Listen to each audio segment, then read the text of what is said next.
Ready? Ready. Steady. The audience now is so confident when they watch The Fast and Furious because they know we're responsibly picking up where the story left off, and we know that we're dedicated to evolving these characters. It's breathtaking. There's some incredible moments where you can't believe your eyes. When I first joined the franchise, it was about convincing people to come on this journey. And by the time we hit Fast 5, people were actually calling, wanting to be part of this journey. It's like action sequence, fight scene, action sequence, fight scene, action sequence, massive fight scene, massive action sequence. If they've been following it, I think they're gonna be really happy to see how the entire franchise ties together. You get out of the theater and you're exhausted, but at the same time really revved up. For years I've been walking around and people go, where does this Tokyo Drift fall in? I'm like going, I didn't have an answer. Well, now we got it. I don't have to answer that question anymore. It's perfect. You'll just have the ride of a life, and there are twists that you would never, ever think were coming. And just when you think everything's done, it ain't.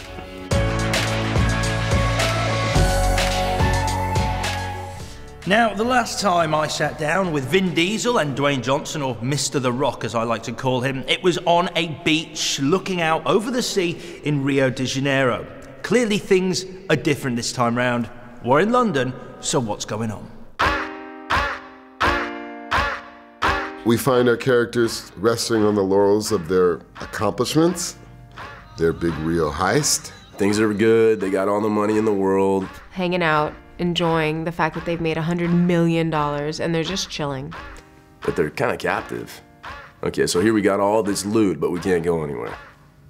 We move 2 inches and it's like we gotta look over our shoulder, you know? We're always covering our back.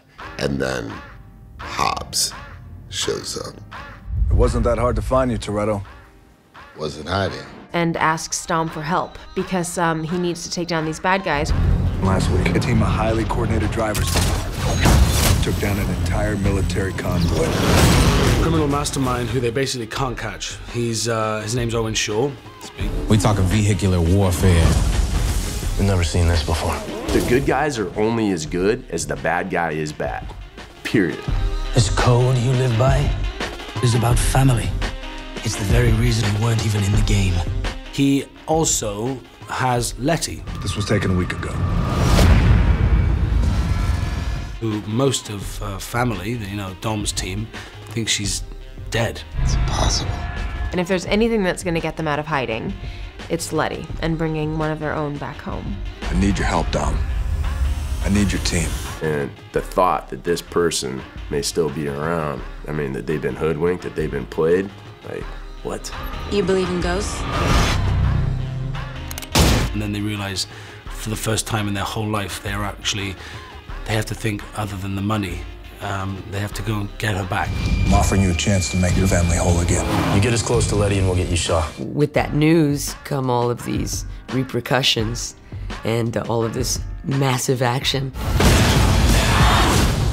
Guys, they got a tank.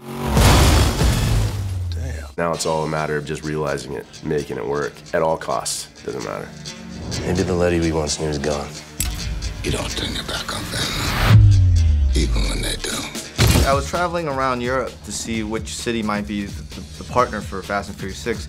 And as soon as I landed in London, it felt just right. Fast 5 took place in Rio, and it was a kind of a warmer feeling. It was a more festive feeling. This movie, we needed to get out of that kind of festive, warm place and into a more gloomy, cold, industrial feeling. The city really influences the film, and also in terms of just like the color palette. Like I remember Brazil being more earthy and rusty and more warm colors, and it was a bit cool in London, so it just adds a whole new element to the movie.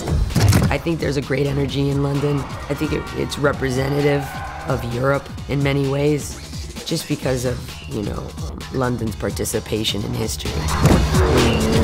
It makes it so big in scope, because it's like, how are they going to mess up, you know, such beautiful traditional architecture and all these landmarks, and so you kind of think, oh no, what are they gonna do? This is London, baby! You can't count the amount of iconic images that they chose to use in this film, and they've used One, which is Piccadilly Circus.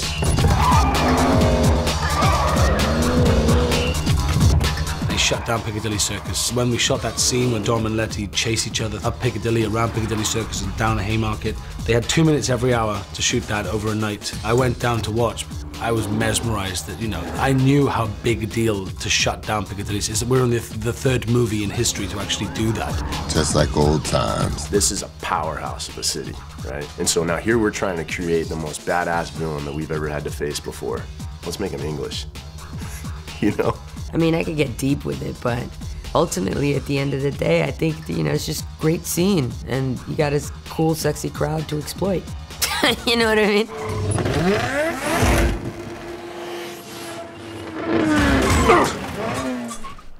Over 5 blockbusting movies, the Fast and the Furious franchise has taken us to the 4 corners of the planet in search of high-octane thrills. But as the team reassemble in merry old England, they could well be facing their toughest challenge yet. I'm gonna give you a chance. Take your crew and walk away.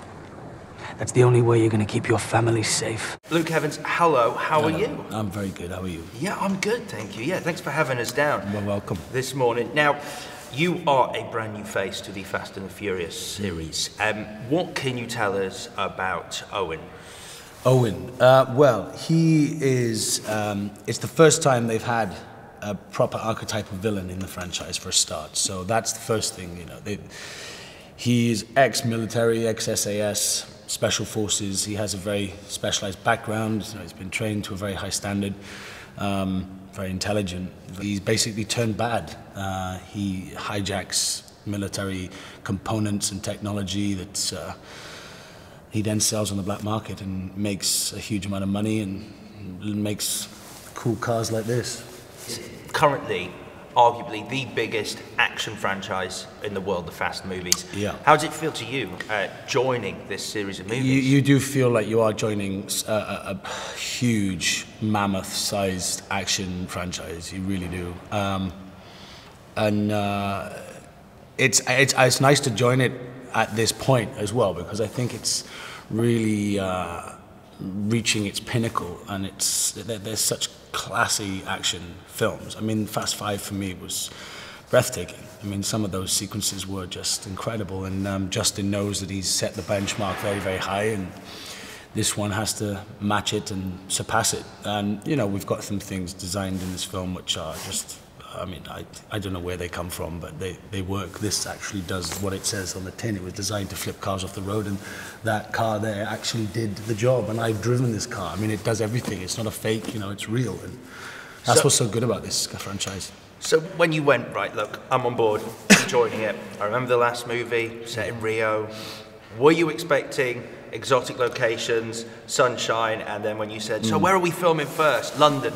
Yeah. London. How did that feel? Well, you see, I would have been thinking like that, except I'd spent a whole year in Middle-earth in New Zealand, and which was lovely, absolutely wonderful, but I was missing home so badly that when they actually offered me the role, and I then said, where am I going next? They said, it's in London, and I was like, really? Oh my God, this is amazing. I'm going to be home in London for 6 months. Because every city the films have been set in has brought something new to each individual film. What do you think London is bringing to Fast 6? It's a bit like when you see New York. You just see a little snap of New York and you know it's New York. And London has the same effect. And I can't remember the last time it was used to this extent in an action movie of this size. And they've really, I think we've obliterated a bridge, covered it in carnage, and we've ripped through Canary Wharf and Hackney. We've used some places in Hackney. I mean, so we're really using London to its fullest, and in a very different light to how we usually see London, in a sort of romantic way. It's a proper action backdrop now. Obviously, you mentioned Owen Short, villain. People often say it is more fun. Actors, I've spoken to a lot of actors who go, it's so much more fun playing the villain. And obviously, you've played a hero on numerous occasions. Are you relishing the chance to just be plain evil?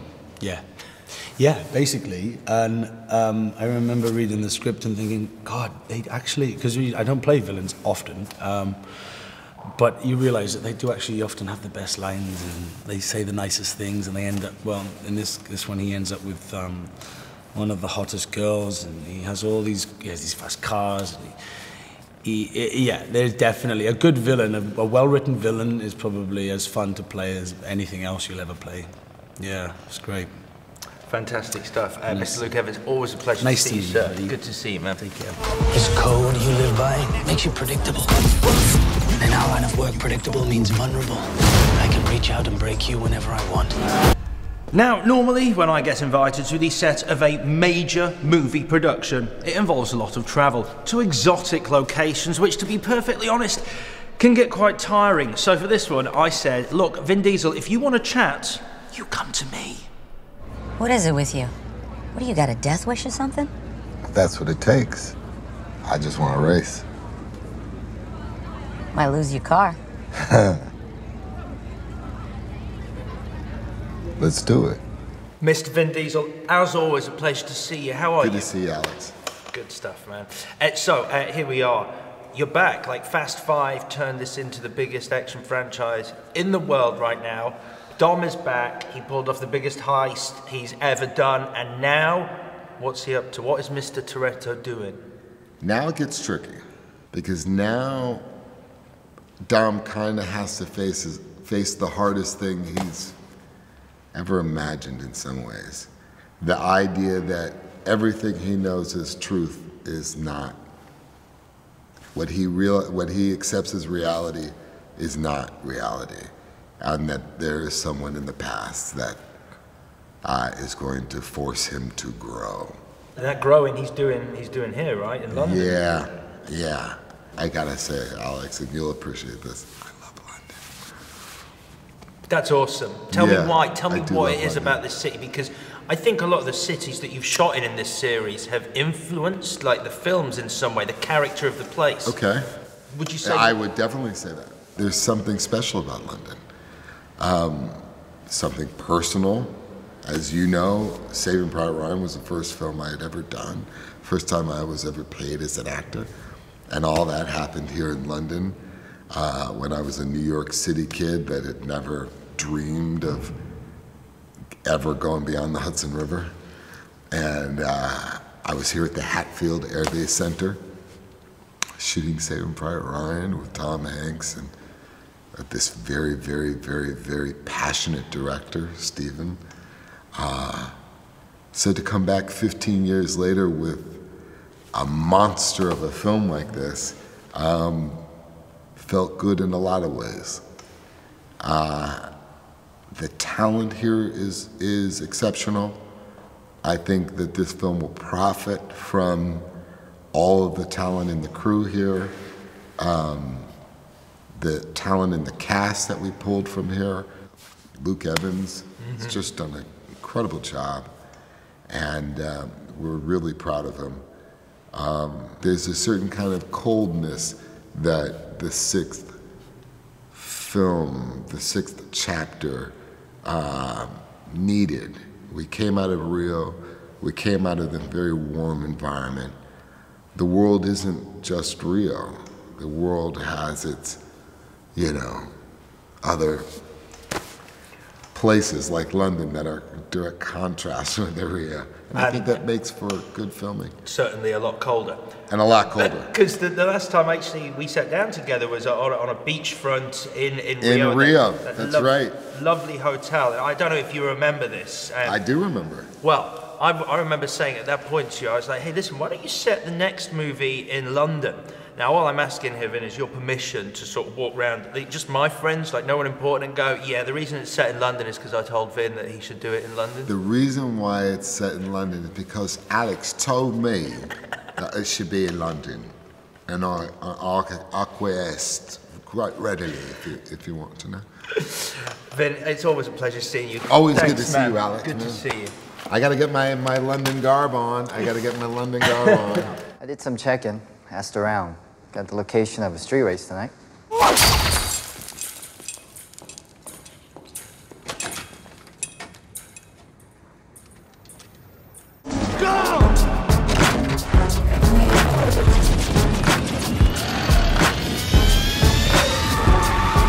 Back in 2001, when the first Fast and Furious exploded onto the scene, it's hard to imagine that even the most ardent fan could have foreseen that come 2013, we'd be sitting here celebrating the 6th movie in this fast-paced franchise. One race, 2G buying. Winner takes all. My agents called me and they're like, there's a cool script, it's called Red Line. It wasn't even called Fast and Furious at the time. And I read, you know, I thought it was fun. I really liked Rob Cohen, I really liked Rob Cohen's ideas, but I had no clue. I didn't even care about cars. I was a New Yorker, so I was like, I'll go take a chance, whatever. Hey, hold on, give me a little closer. It's a head scratcher still. But I stopped scratching my head a while back. I think it was after 5. You know, 4 going into 5, I was like, okay, cool, they want us. And then 5, I was like, wow, they really want us. What are you smiling about? Dude, I almost had you. You almost had me? You never had me. You never had your car. It's crazy because, you know, for a long time you would think that a brand like this would be an outcast. I mean, you got a bunch of outlaws that are the stars of your franchise. Ow! I smell skanks. Why don't you girls just pack it up before I leave tread marks on your face? That first opening weekend, I think we made like 48 million, which was kind of unheard of. Then we kind of realized, oh, maybe we hit a nerve. Maybe we got something here. I thought it was just an action movie where we were running around with guns and driving cars and a bunch of hot chicks. And I think a lot of people probably watching it way back when thought the same thing. You know, our demographic, what was like 15 to 25? Wow, I mean, that was the reaction. But I think that, unbeknownst to myself and a lot of them, I was like, no. There's actually some themes that were smartly woven into this whole thing, and that's why we're here to this day. I live my life a quarter mile at a time. For those 10 seconds or less, I'm free.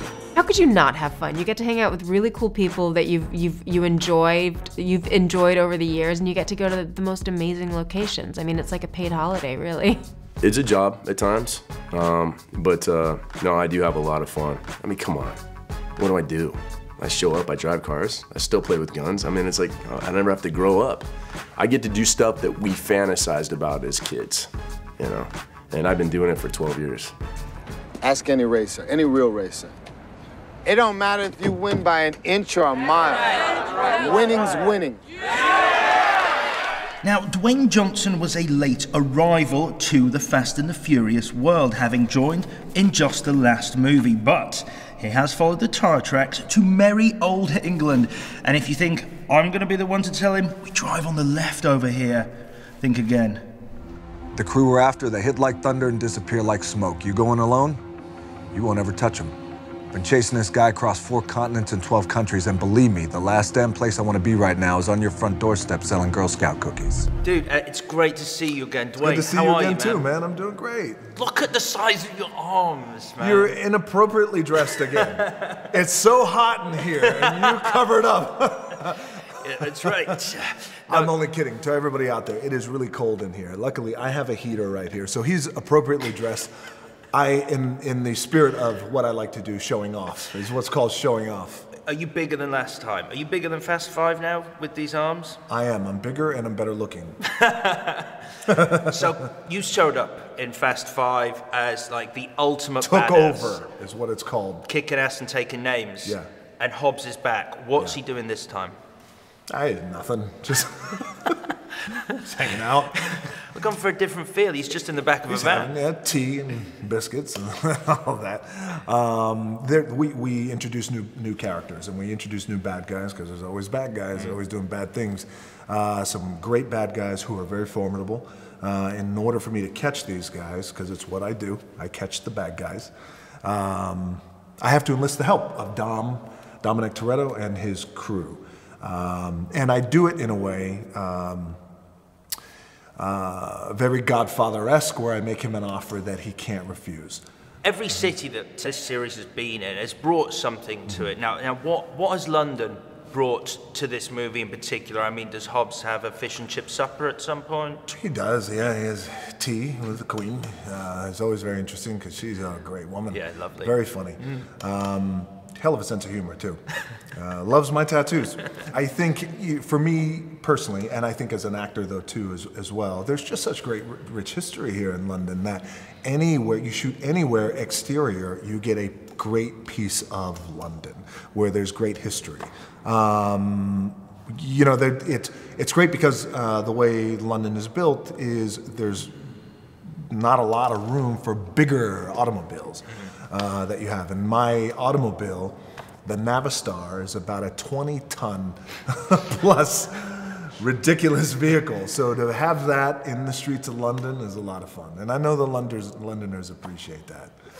The lads and lasses, as we say in London. The lads. Now, the big scene, well, one of the big scenes last time was the fight that everyone always wanted to see. It's Hobbs and Dom, you and Vin Diesel going at each other. Now, how are you going to up that for this movie? I mean, A, you working together. B, I don't know what you could do to sort of outdo that fight scene. I mean, is there a scene where perhaps you crash into some water and punch a shark? I don't do that. No. But I do slap Vin's lips off his face. There's more? No, I mean literally, his lips are gone. So he's doing, no, I'm only kidding. I slap one lip off. No. How do we do that? Here's, I think, one of the most important things about that. That was such a cool fight. And I love that fight. A lot of fans did too. But let's not try and top that. Because you can't unless we kill each other. Unless it's fucking dead.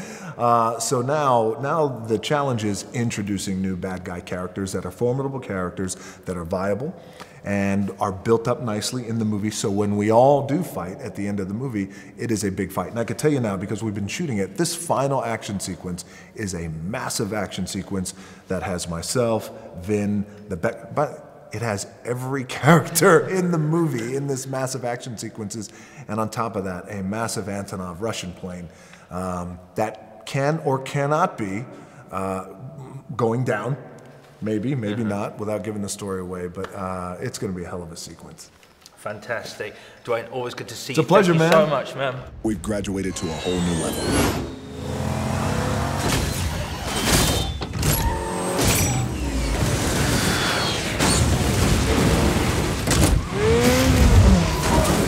So that is behind the scenes on the latest Fast and the Furious movie, all wrapped up. But something tells me my drive home isn't going to be anything like the film. See you in the traffic. Bye-bye.